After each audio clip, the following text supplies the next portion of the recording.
station working for you. This is WRTV News at 11, streaming now. Welcome in. City Market has become a symbol of the challenges downtown Indianapolis is facing as the pandemic continues.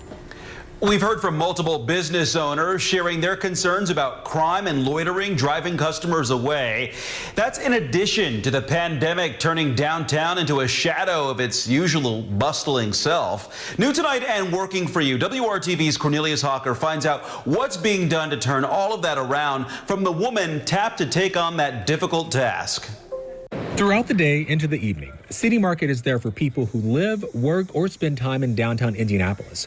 But because of the pandemic, they've had a rocky few months. It's really supporting the merchants that are here, raising awareness that we are open for business. That's Catherine Esselman, the interim executive director for City Market. Throughout our conversation, she really wanted to get the message across that City Market is open for business. Free carry-out parking out front, the farmers markets on Wednesday. So some of our staple events continue to thrive, to continue to happen. But not everyone's convinced they'll be able to bring business back. In July, we reported on complaints from business owners inside of City Market who said loitering and criminal activity had been scaring off customers. IMPD has taken reports of theft, trespassing, and vandalism. To address those concerns and provide a sense of security, City Market put up metal fencing. When the market's closed, you also don't need to be on the property. But Nico Salm, who's lived in Indy most of his life, feels like the barriers are sending the wrong message. It's a public space. Like if you're experiencing homelessness, public spaces are literally your last refuge. What some of us see as just a closed off area could mean much more to someone else. This might be their only respite from a long day of walking is these benches and these plants here. And Nico tells me he gets City Market's side to this. They're just trying to protect their business and livelihoods. Catherine is hopeful newly announced programs from the city will help those people who used to frequent City Market after hours. Working for you, Cornelius Hawker, WRTV. Last month, Downtown Indy Inc. announced additional security plans, including adding 150 security cameras and creating a safety patrol program. The pandemic is also taking its toll on jobs. Hiring Hoosiers is committed to connecting you to new opportunities across central Indiana. 1 week from today, Amazon will host a virtual career day. Today, the company announced it's filling more than 800 full-time positions for a new operations facility in Greenfield. Representatives say jobs and careers with Amazon span a range of industries. Those range from corporate technology jobs like solution architect, cloud support associate, to jobs supporting our logistics network, so HR specialists, workforce health and safety, on-site medical reps, and then area managers, which are great jobs for transitioning veterans and military spouses as well.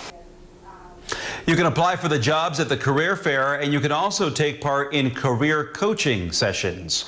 Kroger is holding another job fair next Wednesday. The grocery chain is hiring dozens of people to work at locations on the north side of Indianapolis, Westfield, Fishers, and Carmel. We would love to talk to people who are laid off or furloughed right now, people who are looking for a temporary job, but also people who are looking for a full-time permanent job. Many of our associates, myself included, started coming for a job and they've stayed for a career. So we would love to talk to people that just want a job, and we'll see if we can turn it into a career for you. And the company Milwaukee Tool is opening a facility on the South Tech Drive in Greenwood. The company plans to hire more than 450 people for the new location over the next 5 years. For more information and links to apply to the job opportunities we mentioned and many more, go to hiringhoosiers.com. Extra $300 in unemployment payments are expected to start going out to Hoosiers starting September 21st. The Department of Workforce Development Commissioner answered questions about the money at today's weekly news conference on the pandemic. And because of the way the federal funding is structured, it's possible that it could run out before everyone who is eligible gets a payment. We've been working with FEMA and the Department of Labor to try to address this issue. We're making sure that we try to get as many claimants paid and updated as possible, and we're going to try to address that issue as it arises. I can't give you a definite answer on that right now, other than our goal is to ensure that every Hoosier who's eligible will receive the $300 benefit.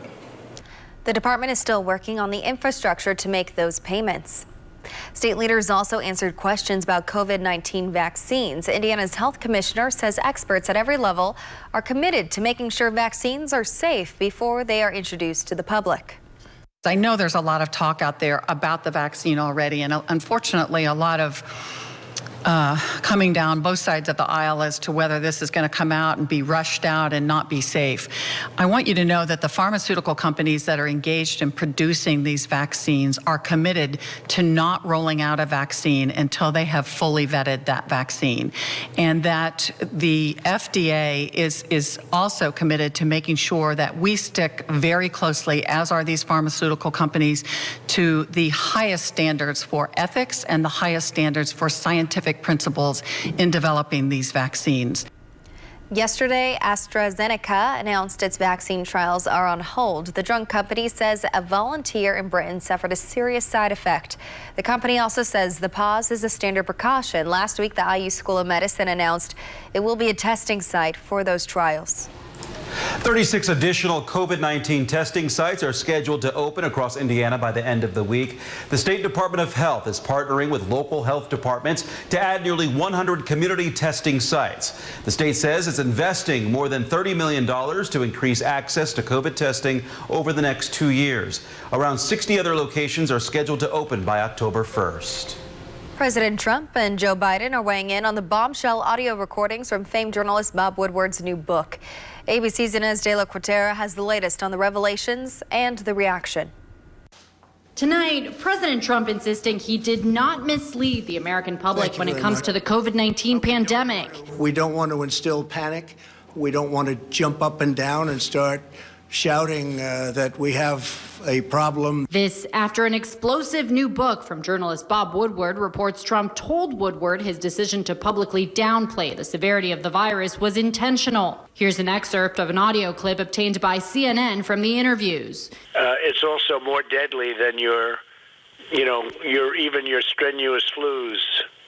This is more deadly. Trump allegedly making those comments on February 7, but here he is just 3 weeks later telling the American people the virus is like the flu. This is a flu. This is like a flu. Within a couple of days, it's going to be down to close to zero. That's a pretty good job we've done. Then, in March, in another recorded interview, the president appearing to acknowledge to Woodward that he deliberately was downplaying the severity of the virus in his public statements. I wanted to always play it down. I still like playing it down. Yes, sir. Because I don't want to create a panic. National Security Advisor Robert O'Brien confirming Woodward's reporting that he told Trump on January 28 that coronavirus, quote, will be the biggest national security threat you face in your presidency. Campaigning in Michigan Wednesday, Joe Biden calling the president's comments a disgrace. He knew how dangerous it was. And while this deadly disease ripped through our nation, he failed to do his job on purpose. It was a life and death betrayal of the American people. Woodward's new book, Rage, is set to be released next week, just 7 weeks before Election Day. Inez de la Cuartera, ABC News, Washington. Take to my Facebook, and not be ashamed of it. It was just one of those things where it's like, well, why not me? Next, an Indianapolis man is on a mission to show people who may be struggling with depression or suicidal thoughts they are not alone. Tomorrow, he'll be part of an effort to stop the music and talk about mental health. And a little later, it's really important for our seniors to age with dignity. You or someone you love may need extra care as the years go on. If you're not sure how you'll pay for that care, help is available. Kevin. And Mark, for most, temperatures in the 70s right now. We'll talk about when lows return to the 50s and your weekend forecast next. That feeling that I used to have of being alone, like it's all mental, but it's also a lot. Tomorrow is World Suicide Prevention Day. It is an opportunity to talk openly about mental health struggles, especially as more people might be dealing with anxiety and depression during this difficult year. WRTV's Cameron Riddle introduces us to a man who's on a mission to share a lesson that took him years to learn when it comes to mental health. Marcus Watts is familiar with mental health struggles after surviving the darkest days of his life in his mid-20s. When my friends passed, it was like a domino effect because I lost 5 people close to me in a matter of like 18 months, 2 years. So 3 to gun violence and then the 2 that died by suicide. So I just kind of was trying to find my way. At the time, Watts was also battling alcohol addiction. Today, at 30 years old, he's sober and has indeed found his way, using motivational speaking to help other people understand they are not alone. Watts never attempted to take his own life, but realized if he didn't get help, an unreversible action could lie ahead. I was struggling with finding my purpose. I always played sports, so I went to college for a couple years, and when the sports didn't pan out, you kind of feel lost. And now you're 22, 23, no job history, so it's hard to find a job. I had my first son when I was 18, so I was already a parent. Those type of things, start to catch up with you. In this Suicide Prevention and Awareness Month, Watts will be among the voices heard Thursday during Radio 1's Stop the Music broadcast, highlighting mental health issues. During this pandemic especially, he is speaking up in hopes of reminding everyone that your fears or anxiety are shared by your neighbors, whether working from home, not working at all, or working in a high-risk environment. And I saw that happen with, like, my sister and my mother who works at the VA hospital, and even my spouse losing her job due to all these things. So, it took a toll on me and a lot of my friends and family as well. The words on Watts's shirt say alone is a lie. He says that's the message anyone feeling alone should understand. If you feel like you're alone and in your mind it's just repeating that, it's telling you that, like, you don't need to reach out to anyone because they're not going to understand you. Your parents won't understand. Your friends won't understand. That feeling of being alone, it's a lie. Cameron Riddle, WRTV. Tomorrow, our media partners at Radio 1 will stop the music on 5 Indianapolis radio stations starting at 10 a.m. to observe World Suicide Prevention Day. Radio 1's Stop the Music radio block begins at 10 a.m. and can be heard on 106.7 WTLC, Hot 96.3, Radio Now 100.9, WTLC AM, The Light, and LeGrand 105.1. And our Rebound Indiana initiative has been sharing with you mental health resources and tips since the pandemic began. Anyone in the state can dial 211 to access help, and you can find links to organizations like the Bowen Center right now at WRTV.com/rebound. The Indianapolis Parks Department wants you to help shape the future of a West Side park. Indy Parks is hosting an open house at Riverside Park from noon to 4 on Saturday. The department is working on transforming the former Riverside Golf Course into a multi-use park for everyone. Visitors are encouraged to share ideas. That open house will include food trucks, performances, and artwork on display. Guided biking tours will also be offered throughout the day. Dozens of kids will have new bikes to ride this fall thanks to an enterprising IMPD officer. The Southwest District officer's own love for riding a bicycle as a kid inspired him to start a fundraiser. IMPD says he raised around $8,000, and so far 15 bikes have been purchased. They'll go to kids in the area. I think it's important that, the community understands, officers care, and, they go out to these runs, they notice that, there are families in need, and they try and fill that need. So I think that's important.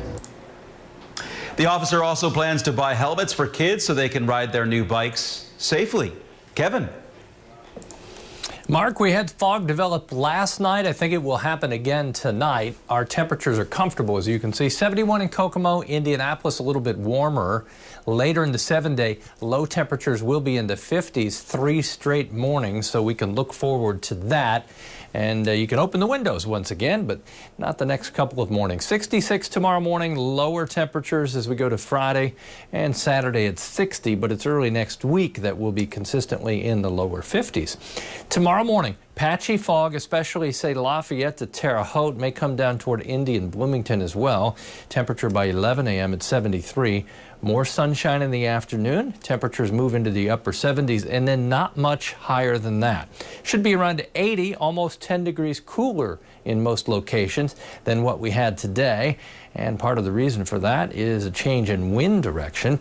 Temperatures Friday, coolest of the work week at 78. We'll see a decent amount of cloud cover, but stay dry. The chance for thunderstorms returns Saturday and Saturday night, 84 degrees. Warmest temperature over the weekend.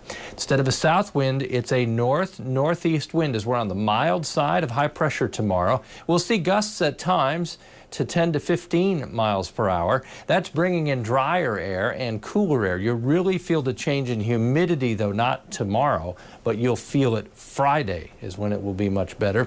Temperature still a bit on the warm side south of Indy, but north of Indy, mid-70s, Peru, Logansport, 80 in Terre Haute, and 80 in Lafayette, 85 in Terre Haute. Friday forecast, decent amount of cloud cover first half of the day. We'll see more sunshine late in the day. Put this in motion, you see the clouds around through the day. Friday night football will go from 78 degrees for the afternoon temperature. Kickoff temperatures in the mid-70s, winds out of the northeast Friday night, but not too strong. So if it does come down to a field goal attempt, there's a realistic shot. If you look at temperatures over the weekend, 82 Sunday, and then Monday, Tuesday, Wednesday mornings. Those are the 3 days where temperatures will be in the 50s for morning lows, 54 specifically on Tuesday morning. And look at all that. Sunshine early next week, something to look forward to. All right, Kevin, thank you. Looking forward to it. Hey, if life throws you a curveball after you retire, will you be ready for it? Healthcare policies made specifically for people who often live on a fixed income are becoming more common. Scripps reporter Ashley Sampson shows you where you can find help navigating the system. When you enter the sunset years of life, often there's reflection. Terry Krieger likes to think of her former career as the school lunch lady. I loved it. If I could, I'd go back. But the passing of time eventually catches up to all of us. She's now been in an assisted care facility for about a year and a half. I had very high concerns that I would be put here and left. It made for some scary times. And I haven't been. She says if it wasn't for her daughter, she'd be lost. People here will ask, what insurance you have, and I go, I don't know. Ask my daughter. Terry is not alone. It's crazy.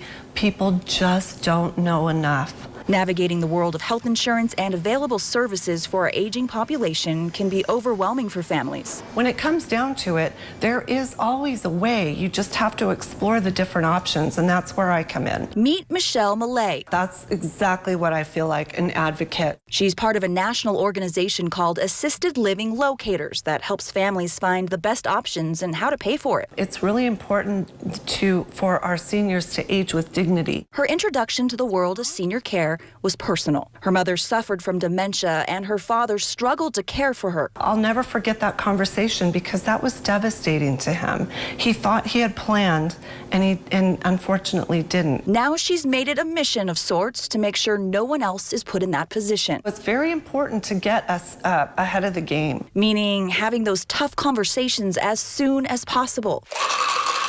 Terry is adjusting well to her new life, and she has some advice for those willing to just roll the dice down the road. Plan for retirement, because you never think that you're going to be where you're at in 20 years. I'm Ashley Sampson reporting.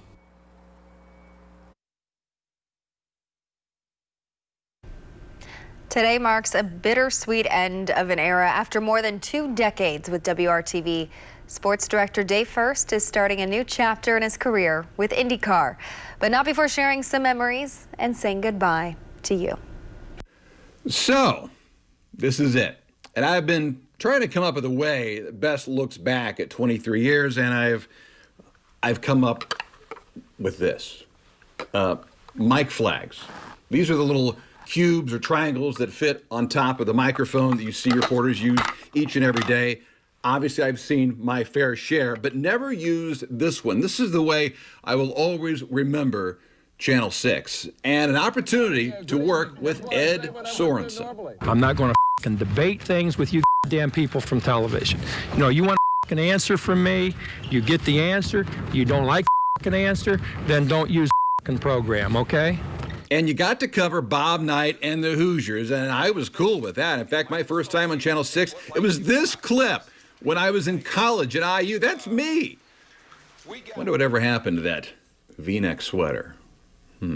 6 or 7 years. 10 years later, there I am, hired by Ed and ready to go. And 8 months into it, get to cover the Pacers and Bulls in the Eastern Conference Finals. The last dance, as ESPN called it in the spring. The Pacers played very well in the first half.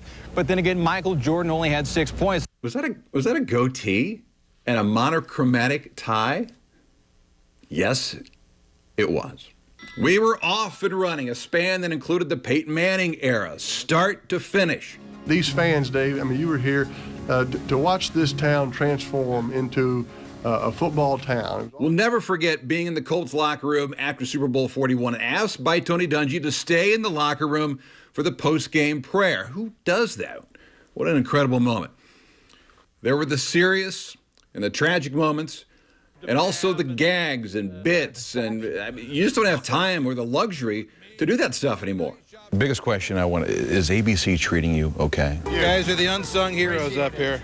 First and foremost, that's my line. Bad luck. Better luck next time. So every Sunday, sooner or later, it comes down to luck in the NFL. Sorry, can I interrupt you just for a sorry? No, I had a thing going. You must use 1,000,000 of these luck puns. There's potluck. Only used in Denver. Back from the future, 1984, Trackside 6 analyst Derek Daly joins us. Derek, it's great to have you here today. Pleasure to be here, David. And of course, there's our friend Tony Kanaan, our driver analyst for an unprecedented 12 years. And when he won the 500 in 2013, there literally wasn't a dry eye in the house, ours included. The thing I tell buddies from around the country about Indianapolis, it's the best sports market, period. There is always something going on in the area that treats high school sports as big as the pros. As for Knight, it was a day for Knight. When he finally returned to Assembly Hall, Gene Cady was there. It was a fantastic atmosphere. Early February, and one of the most memorable scenes in sports in this bizarre year of 2020. Ultimately, the goal was to get everyone in Central Indiana that proverbial front row seat to sports. The good, the bad, the ugly, you saw it all.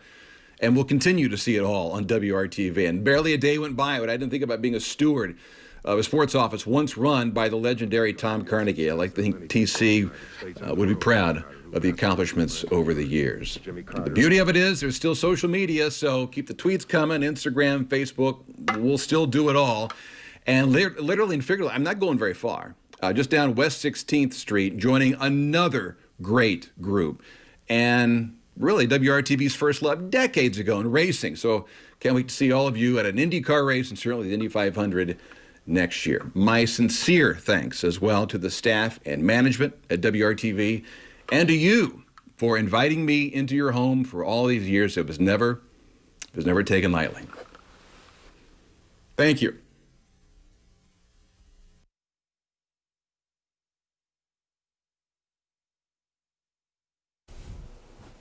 Some of us will start the day in a fog, or should I say with patchy fog. We'll get sunshine after that, a nice little north breeze. It will feel better instead of the upper 80s, around 80 for the afternoon high. Friday will be cooler. Amanda, will stay in the 70s. Sounds good. Thanks for making WRTV your choice for news. Good morning, Indiana.